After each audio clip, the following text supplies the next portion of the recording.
Atau Fitra dan Forum Masyarakat Peduli Parlemen Formapi mendesak KPK agar segera mengusut praktek calo dan mafia anggaran di Badan Anggaran DPR karena 7-10% dari 7,7 triliun dana penyesuaian infrastruktur daerah lenyap akibat praktek calo dan mafia seperti yang diungkapkan oleh WAOD Nurhayati.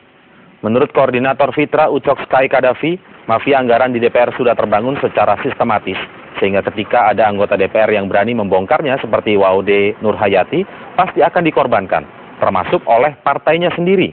Karena partai politik juga ikut menikmati 7-12% dari dana penyesuaian infrastruktur daerah yang ditetapkan sebesar 7,7 triliun setiap tahun.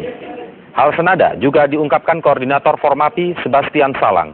Menurut Sebastian, mafia anggaran di DPR merupakan cerita lama yang mudah dikonfirmasi kepada para kepala daerah atau para kontraktor daerah. Namun sulit dibuktikan, kecuali kalau KPK berani masuk dan membongkarnya.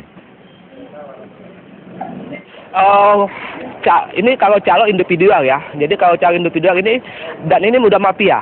Udah mafia betul, di luar anggaran itu udah mafia, udah di antara mereka. Karena, kenapa saya bilang mafia? Karena ini sistemnya ini udah terbangun dari dulu sampai sekarang gitu.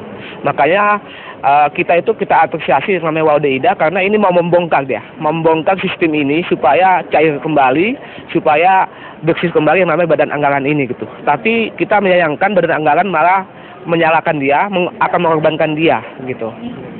Begini, cerita tentang permainan anggaran di DPR itu cerita lama yang setiap periode selalu berulang.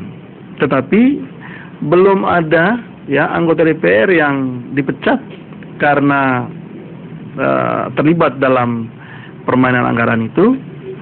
Belum ada anggota DPR yang